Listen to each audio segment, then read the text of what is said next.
तो जय हिंद दोस्तों, एक बार फिर से आप सबका स्वागत है आपके अपने YouTube चैनल A1 क्लास में। मैं मानस मिश्रा आपका अपने YouTube चैनल में आपका स्वागत करता हूं।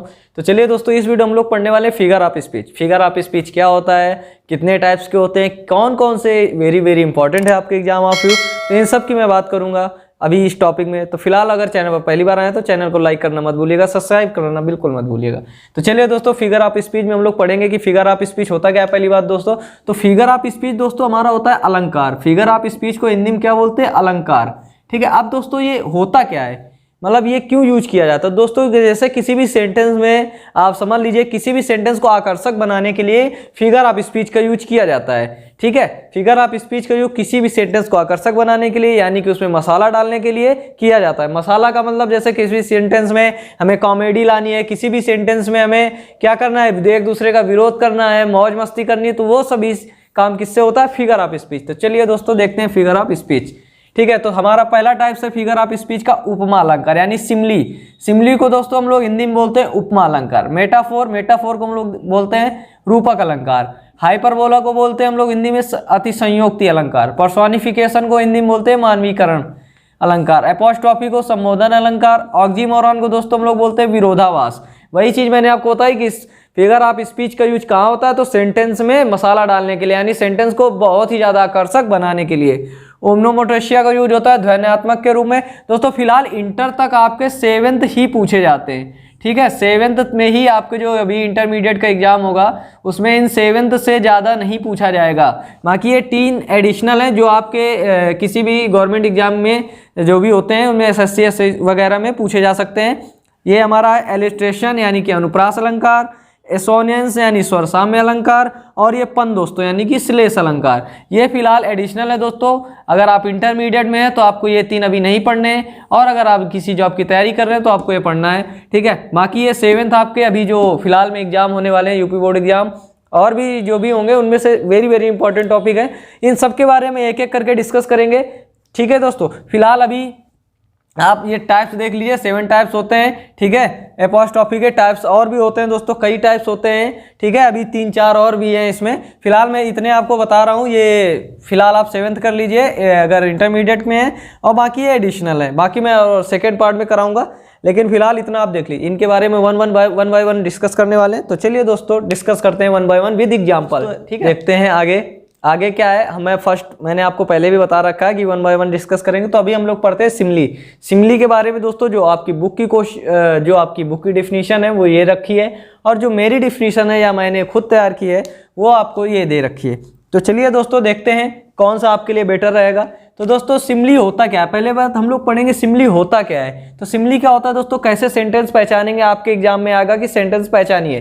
तो सेंटेंस कैसे पहचानेंगे आपकी, ये कौन सा है, सिमली है, मेटाफोर है, पर्सोनिफिकेशन है, एपोस्ट्रॉफी है, ऑक्सीमोरॉन है, कौन सा है ये, तो आप कैसे पहचानेंगे। तो पहचानने का एक तरीका मैंने आपको बता दिया कि यहाँ इस टाइप के जो सेंटेंस होंगे वहाँ पर एज या फिर लाइक, अगर आपको एज या लाइक में से कुछ भी दिखता है तो आप समझ जाइएगा कि वो सेंटेंस आपका क्या है, सिमली है।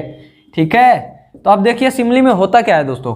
तो one object is compared to another object, यानी एक ऑब्जेक्ट को किसी दूसरे ऑब्जेक्ट से क्या किया जाएगा, कंपेयर किया जाएगा। और डिफरेंट टाइप, यानी डिफरेंट टाइप के, जैसे हम अगर आदमी है, आदमी को जानवर से कंपेयर किया जाएगा, कि यानी कि 2 अलग अलग, यानी कि 2 डिफरेंट लोगों को आपस में क्या किया जाएगा, कंपेयर किया जाएगा। तो जब different types illustrating something in common, और उनमें से एक सेम चीज कॉमन देखी जाएगी कि इन दोनों को, इनके बीच में क्या डिफरेंस है और क्या कॉमन है। तो दोस्तों जब ऐसा कुछ होगा तो वहां पर सिमली होगा। अगर हम इसको 1 वर्ड में देखना चाहते हैं तो कंपैरिजन बिटवीन 2 डिफरेंट थिंग्स, यानी कि 2 डिफरेंट थिंग्स के बीच में क्या होगा, कंपैरिजन किया जाएगा। यानी जैसे कि ह्यूमन और एनिमल्स के बीच कंपैरिजन किया जा सकता है। ठीक है, तो ऐसे अब हम लोग देखते हैं दोस्तों एग्जाम्पल से आपको मैं बिल्कुल क्लियर करा दूंगा। ठीक है, तो चलिए देखते हैं। हमारा पहला एग्जाम्पल, द ग्रेट खली लुक्स। जो ग्रेट खली है, लुक्स ऐसा दिखाई देता है एज स्ट्रॉन्ग एज लायन। तो देखिए दोस्तों यहाँ पर ग्रेट खली क्या है, एक ह्यूमन है, और यहाँ पर दोस्तों जो लायन है वो क्या है, एनिमल है। तो मैंने अभी क्या बताया, 2 डिफरेंट टाइप्स, यानी कि कंपैरिजन बिटवीन 2 डिफरेंट थिंग्स। ठीक है, तो अब आप समझ जाइए, अगर आप जब कंपैरिजन 2 बिटवीन डिफरेंट थिंग्स होगा तो भी सिमली होगा। अगर आपको ऐसा नहीं पहचान पा रहा तो सेंटेंस में देखिए कहीं एज या लाइक तो नहीं दे रखा है, कभी कभी सो भी दे रखा होता है दोस्तों। ठीक है, तो यहाँ पर देखिए आपको दे रखा है एज है, आप समझ जाइए कि ये क्या है, हमारा सिमली है। ठीक है। नेक्स्ट देखते हैं आफ्टर द एग्जामिनेशन, ठीक है, student felt as light as feather, ठीक है दोस्तों। तो यहाँ पर भी देखो एज मिल गया आपको, जब भी एज मिलेगा, लाइक मिलेगा, सो मिलेगा, तो आप बिल्कुल समझ जाइए कि वो आपका क्या होगा, सिमिली होगा, ठीक है। नेक्स्ट आप देखिए सो लाइक, मैंने अभी क्या बताया, कभी कभी आपको सो भी आ जाता है, तो ये देखिए सो मिल गया।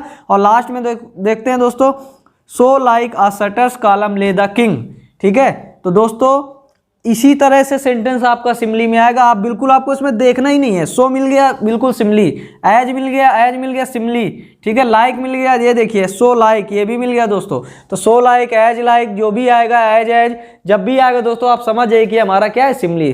तो चलिए दोस्तों अब नेक्स्ट वाला देखते हैं मेटाफोर। मेटाफोर क्या होता है, तो दोस्तों मेटाफोर क्या होता है, simile is condensed illustrating something in common, ठीक है। अभी जो मैंने आपको सिमली पढ़ाया उसमें क्या होता था, दो डिफरेंट बीच के बीच में कंपैरिजन किया जाता था, लेकिन इसमें क्या होगा दोस्तों, किसी एक को पूरा, जैसे कि आप एग्जांपल देख सकेंगे, जैसे आप एग्जांपल से समझिए एन इम्प्लाइड सिमली, बिल्कुल ये सिमली की तरह होता है, बस उसमें दो में कंपैरिजन किया जाके, दो में कंपैरिजन करके एक को खास बनाया जाता है, ठीक है। जैसे मैंने एग्जांपल बताया था ग्रेट खली एज ए लायन, मतलब ग्रेट खली लायन से ज़्यादा क्या स्ट्रांग है, तो उसमें ग्रेट खली को खास बनाया गया था दो को मिलाकर। लेकिन इसमें क्या किया जाएगा दोस्तों, सिर्फ एक को ही खास बना दिया जाएगा पहले ही बार में। जैसे एग्जांपल देखिए आप, माई टीचर एन एंजल, मेरी माता जी क्या एंजल है, ठीक है। तो पहले इसमें बता दिया गया कि मेरी माता जी ही एंजल है, उसमें क्या होता था, कंपैरिजन करने के बाद बताया जाता था। इसमें क्या है, पहले ही बताया जा रहा है कि my mother is an angel,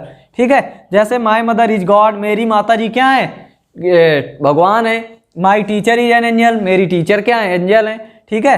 तो आप देखिए next, the camel is the ship of the dessert, जो ऊंट है, ऊंट को रेगिस्तान का जहाज कहा जाता है। तो ये बात सही है कि ऊंट को रेगिस्तान का जहाज कहा जाता है, तो इसमें पहले ही बता दिया गया है कि कैमल को रेगिस्तान का जहाज कहा जाता है, ना कि कंपैरिजन किया गया है। लाइफ इज अ ड्रीम, इसमें भी बता दिया गया है life is a dream, life क्या है, एक ड्रीम है। तो दोस्तों आपको एग्जांपल से क्लियर हो गया होगा। आप देखते हैं नेक्स्ट क्या, हाइपरबोला। हाइपरबोला क्या होता है दोस्तों, वेरी वेरी सिंपल, सबसे अच्छा एंड एकदम सिंपल सा दोस्तों मैं आपको बता देता हूं कि वो हाइपरबोलम क्या होता है, अति संयोक्ति अलंकार होता है, ठीक है। यानी कि ओवर स्टेटमेंट आर मेड, इसमें से आपको पहले ही पता चल रहा होगा, ओवर स्टेटमेंट यानी ओवर स्मार्ट, ओवर स्टेटमेंट मतलब ओवर स्मार्ट। ओवर स्मार्ट इसमें लोग क्या करते हैं, ओवर स्मार्ट बनते हैं। जैसे मोर देन रिक्वायर्ड, लिमिट से ज़्यादा बोलते हैं, ठीक है, जिसको बोल सकते हैं लिमिट से ज़्यादा, ठीक है, लिमिट से ज़्यादा लोग बोलते हैं। जैसे मैं आपको एग्जांपल करके दिखा देता हूं दोस्तों, मज़ा आ जाएगा आपको। तो जैसे आई एम सो टायर्ड, मैं बहुत थका हुआ हूं, I could sleep for 1 year, और मुझे 1 साल के लिए सोना है। अब ससुरा 1 साल के लिए कौन सोएगा, 1 साल के लिए कौन सोता है, कोई सोता है भैया 1 साल के लिए। तो क्या कर रहा है, फेंक रहा है। जब भी फेंका जाएगा, यानी कि जब भी कोई चीज़ फेंकी जाएगी, यानी कि बढ़ा चढ़ा के एक्सिलरेट करके बोली जाएगी, वहां पर होता है हमारा अति संयोक्ति अलंकार। यानी कि ससुरा क्या कर रहा है, फेंक रहा है। क्या फेंक रहा है, कह रहा है मैं बहुत थका हूं, मैं 1 साल के लिए सो जाऊंगा, 1 साल के लिए सोएंगे। तो 1 साल के लिए कौन सोता है भाई। अब जैसे I have told 1000 times about this, मैं आपको एक नहीं 1000 बार समझा चुका हूं। तो क्या 1000 बार गिनने के लिए बैठे थे का, कि मैं 1000 बार गिन चुके हैं। तो जब भी कुछ ऐसा होगा, ओवर स्टेटमेंट होगा या ओवर स्मार्ट बनेगा दोस्तों, तो वहां पर हमारा होगा हाइपर बोला, ठीक है। जैसे I could move mountains for, मैं उसके लिए क्या पहाड़ खिसका दूंगा। भैया पहाड़ खिसाओगे, जाओ खिसकाओ, जाके पहाड़ खिसका देंगे उसके लिए। किसके लिए, अब समझ गए होंगे आप किसके लिए। तो पत्थर क्या, पत्थर तो हिला नहीं सकते, तुम पहाड़ हिलाने जाओगे, चांद तारे तोड़ लाएंगे, ये कर देंगे वो कर देंगे। तो ये सब किस में आता है, हाइपरबोला में, ठीक है, अति संयोक्ति में। My brother as taller than as Qutub Minar, मेरा भाई इतना लंबा है जितना कुतुब मीनार। जाओ ससुरा, उसके पैर के बराबर नहीं होगे तुम, हैं, बता रहे हो कुतुब मीनार से लंबे, ठीक है। तो मजा आ जाएगा दोस्तों। अब नेक्स्ट देखते हैं, चौथा नंबर हमारा क्या है, चौथा जो अलंकार है, आइए देखते हैं, पर्सोनिफिकेशन, ठीक है। पर्सोनिफिकेशन में हम लोग क्या पढ़ेंगे, तो देखिए दोस्तों पर्सोनिफिकेशन की एक सिंपल सी डिफिनीशन है। क्या डिफिनीशन है दोस्तों, कि पर्सोनिफिकेशन को हम लोग मानवीय अलंकार का मतलब, जैसे दोस्तों ड्रीम, हम लोग स्वप्न देखते हैं। जैसे स्वप्न देखने का मतलब आइए हम लोग डेफिनेट करते हैं पहले। तो देखिए inanimate object are treated as animate ones, यानी कि जो हम ऑब्जेक्ट है उसको क्या करेंगे, एनिमेट करेंगे, यानी कि एक स्वप्न की तरह देखते हैं, एनिमेट करते हैं, ठीक है। तो जैसे एग्जांपल, वेयर एन एनिमल, ठीक है, where an animal birds idea और an object is seen in human terms, यानी कि जो ये चीजें हैं जहाँ एनिमल्स, बर्ड्स, आइडिया और किसी भी ऑब्जेक्ट को हम लोग ह्यूमन टर्म्स के हिसाब से क्या करेंगे, एक्जिलरेट करेंगे, ह्यूमन टर्म्स के हिसाब से क्या करेंगे, उसको देखेंगे। तो वहां पर दोस्तों होता है हमारा पर्सोनिफिकेशन, यानी कि मानवीकरण अलंकार। अब दोस्तों इसको एग्जांपल से कैसे एक्सप्लेन करते हैं आपको बिल्कुल समझ में आ जाएगा। तो आइए देखते हैं स्क्रीन पर। तो हमारा है the fire swallowed the entire forest, यानी कि आग ने, जो आग है, आग पूरे जंगल को खा गई। तो भैया आग जंगल को कैसे खा सकती है? ये तो हम एक स्वप्न देख रहे हैं ना कि पूरे जंगल, एक माचिस के तीले से पूरे जंगल में आग लग गई, यानी कि आग जंगल को क्या कर गई, खा गई। तो ये क्या है, एक प्रकार का क्या है, ड्रीम है, यानी मानवीकरण है। हम इसको क्या कर रहे हैं, ह्यूमन टर्म्स में सोच रहे हैं। ठीक है, तो ये हो गया दोस्तों। अब देखते हैं the sun smiled and chased away the angry cloud. अब सन भैया किसके ऊपर, सन जो है सूरज हंस रहा है। क्या आपने देखा है सूरज को हंसते हुए? नहीं ना देखा है। तो हम स्वप्न में देख रहे हैं क्या, कि the sun smiled and chased away the angry cloud. तो जो सन है वो क्लाउड के ऊपर, सन हंस रहा है तो क्लाउड क्या है, उसके ऊपर क्रोधित हो रहा है। भैया तो ये क्या है, ड्रीम तो है। क्या सन को हंसते हुए देखे हो, कि क्लाउड को रोते हुए देखे हो, कि क्रोधित होते हुए देखा है क्या? नहीं ना देखा है। तो चलिए, the moon smiled upon the, अब मून भैया नदी के ऊपर हंस रहा है, तो नदी को हंसते हुए देखे हो क्या? नहीं ना देखे हो। मून को देखे हो क्या हंसते हुए? नहीं देखे हो। जब देखोगे नहीं तो क्या है, एक मानवीकरण है। यही तो समझना है, जब कोई स्माइल्ड करेगा, ये स्माइल्ड, स्वॉलोड, स्माइल्ड, तो जान जाइए वहां पर क्या है, मानवीकरण अंकल, यानी कि वो क्या है, पर्सोनिफिकेशन। चलिए दोस्तों नेक्स्ट वाला देखते हैं, हमारा नेक्स्ट क्या है। तो दोस्तों देखते हैं एपोस्ट्रॉफी। एपोस्ट्रॉफी में क्या होता है दोस्तों, हमारा पांचवा अलंकार है एपोस्ट्रॉफी अलंकार। ठीक है, एपोस्ट्रॉफी में क्या होता है दोस्तों, इसको हम लोग हिंदी में बोलते हैं संबोधन अलंकार, यानी कि इसमें संबोधन, मैंने आपको बता रखा था कि ये वाला चिन्ह, आप ये चिन्ह याद रखिए। सबसे सिंपल दोस्तों, ये चिन्ह जहां भी आपको दिख जाए, ये चिन्ह आपको जहां भी दिख जाए दोस्तों, ये वाला चिन्ह आपको जहां भी दिख जाए, तो आप समझ जाइएगा दोस्तों कि ये हमारा कौन सा एपोस्ट्रॉफी है, एपोस्ट्रॉफी है। ठीक है, अब देखते हैं definition. Inanimate objects are addressed, यानी कि इसमें जो ऑब्जेक्ट को क्या कर दिया जाएगा, एड्रेस्ड कर दिया जाएगा। ठीक है, तो अब देखते हैं एग्जांपल, जैसे हमारा कैसे पहचानेंगे दोस्तों। पहचानने का कोई भी बिल्कुल से सिंपल तरीका, बिल्कुल सिंपल, कि आपको करना क्या, एग्जैक्ट ओ देखो हमेशा आपको मिलेगा, ये देखिए। उसके बाद ये चिन्ह आप ध्यान रखिए, ये चिन्ह आपको जहां भी दिख जाएगा दोस्तों, वहां पर होगा एपोस्ट्रॉफी। क्या होगा, एपोस्ट्रॉफी। ठीक है, चलिए दोस्तों अब आगे वाला देखते हैं। तो अब देखते हैं हम लोग ऑक्सीमोरॉन। ऑक्सीमोरॉन क्या होता है दोस्तों, आइए हम लोग देखते हैं। तो ऑक्सीमोरॉन में हम लोग पढ़ेंगे दोस्तों कि ऑक्सीमोरॉन, पहले बात होता क्या है दोस्तों। तो ऑक्सीमोरॉन में होता है दोस्तों विरोधाभास। ये होता है एक विरोधाभास अलंकार। ठीक है, विरोधाभास अलंकार। ठीक है, इसमें हम लोग क्या पढ़ेंगे दोस्तों, इसकी डिफिनीशन देख लेते हैं पहले। अपोजिट वर्ड्स या दोस्तों यहाँ पर statement, opposite word statement are made. इसमें क्या होता है दोस्तों, या तो अपोजिट वर्ड्स एक दूसरे से बनेगा, या तो कोई स्टेटमेंट बनेगा दोस्तों। अब देखते हैं मेरी डिफिनीशन क्या है। Two contradict words creating drama, यानी कि दो ऐसे कॉन्ट्राडिक्ट वर्ड होंगे जो आपस में एक दूसरे का विरोध करेंगे, और वो चीज क्या बन जाएगी, ड्रामा। तो आइए हम लोग देखते हैं एग्जाम्पल से। आप ये भी लिख सकते हैं, आप ये भी लिख सकते हैं, दोनों आपके लिए राइट हैं। तो देखिए दोस्तों, हमारा पहला एग्जाम्पल है, देखते हैं। The comedian was seriously funny. अब यहाँ पर दोस्तों एक वर्ड आया सीरियसली, और एक वर्ड दोस्तों ये आया फनी। अब यहाँ से आप समझिए भाई, कॉमेडियन कोई होगा तो सीरियसली फनी। अब आप देखें सीरियसली फनी, तो आप ऐसा जब सीरियसली फनी देखेंगे तो आपका दिमाग क्या जाएगा कि सीरियसली फनी कैसे हो सकता है, कुछ आप सोचेंगे ना उस बारे में। तो यही तो है दोस्तों, यही तो है ड्रामा, यही तो है इनका ड्रामा, कि ये दोनों वर्ड एक दूसरे का क्या करेंगे, विरोध करेंगे। फनी भी है और सीरियस भी है, यानी फनी भी है और सीरियस भी है। तो क्या करें, एक दूसरे का विरोध करें। जब दोनों एक दूसरे का विरोध करेंगे तो वहीं आपको समझ जाना है कि ये कौन सा है, हमारा ऑक्सीमोरॉन है, यानी कि विरोधाभास अलंकार है। ठीक है, अब नेक्स्ट देखते हैं। Do you have the original copies. अब कॉपी का मतलब क्या होता है दोस्तों, भाई कॉपी तो भैया नकली तो होती है। कॉपीज मतलब, कॉपी का मतलब क्या होता है, यानी कि सेम वही चीज, यानी कि नकल। और ऐसे ही ओरिजिनल, तो भैया do you have the original copies, क्या आपके पास ओरिजिनल नकल कॉपी है। भैया ओरिजिनल नकल कॉपी, तो दोनों वर्ड क्या कर रहे हैं, एक दूसरे का क्या कर रहे हैं, विरोध कर रहे हैं। तो आप समझ जाइए कि ये क्या है, हमारा ऑक्सीमोरॉन है, विरोधाभास अलंकार। ठीक है, नेक्स्ट है life is a bitter sweet. ये भी देख लीजिए दोस्तों, comparison. Life is a bitter sweet, भाई बिटर और स्वीट दोनों एक दूसरे का विरोध कर रहे हैं, तो यहाँ पर भी क्या होगा, आपका ऑक्सीमोरॉन होगा। चलिए दोस्तों अब नेक्स्ट देखें। आपको वीडियो अगर अच्छी लग रही हो तो लाइक जरूर करें वीडियो को, ताकि आपका एक लाइक काफ़ी मोटिवेट करता है, जिससे और भी अच्छी वीडियो आपके लिए लेके आता रहूँगा। तो चलिए दोस्तों अब नेक्स्ट देखते हैं दोस्तों, सातवां हमारा क्या है दोस्तों, ओनोमेटोपोनिया। ठीक है, क्या है ओनोमेटोपोनिया में क्या पढ़ेंगे हम लोग दोस्तों, sound effect are produced, sound effect are produced. इसमें क्या होगा दोस्तों, साउंड इफेक्ट प्रोड्यूस होगा। साउंड इफेक्ट यानी कि जैसे कि मेढक की आवाज़, पानी की आवाज़, जानवरों की आवाज़, मधुमक्खियों की आवाज़। तो जब भी इन सब से रिलेटेड कुछ भी आएगा आपको तो समझ जाइएगा दोस्तों वहाँ पर क्या है, ओनोमोटोपिया। ठीक है, ओनोमोटोपिया होगा जब इन चीज़ों की बात आएगी। तो देखते हैं एग्जाम्पल, आई हेयर वाटर यानी कि मैंने पानी को सुना। ठीक है, लैपिंग ऑन द क्रैक। ठीक है, तो दोस्तों भाई इसमें क्या है, पानी की आवाज आ रही, क्रैक की भी आवाज आ रही, तो आप समझ जाइएगा ठीक है कि ये हमारा कौन सा है, ओनोमोटोपिया है। अब the snakes are hissing, snake क्या कर रहा है, हिसिंग कर रहा है, फुसकार मार रहा है। And the bees are buzzing, और जो बीज है यानी मधुमक्खियां वो क्या कर रही हैं, बजिंग यानी कि इधर उधर उनकी आवाजें आ रही। तो जब भी साउंड से रिलेटेड चीजें आएंगी तो आप समझ जाइएगा वहां पर क्या होगा, ओनोमोटोपिया। क्या होगा, ओनोमोटोपिया।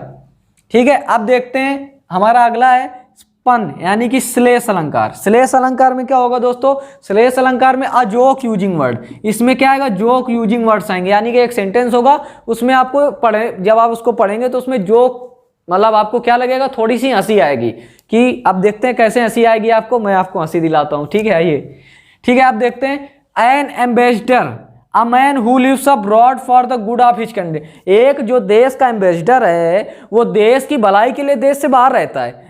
भैया मजाक की तो बात है ये, मतलब देश का जो एम्बेसडर है वो देश की भलाई के लिए क्या देश से दूर बैठ के दूसरे देश में बैठने जाएगा, तो क्या एक जोक यूजिंग वर्ड है। ठीक है, नेक्स्ट है when the two orthopaedist started. When, अब क्वेश्चन ध्यान से सुनिएगा दोस्तों, when the two orthopaedist started a new surgery.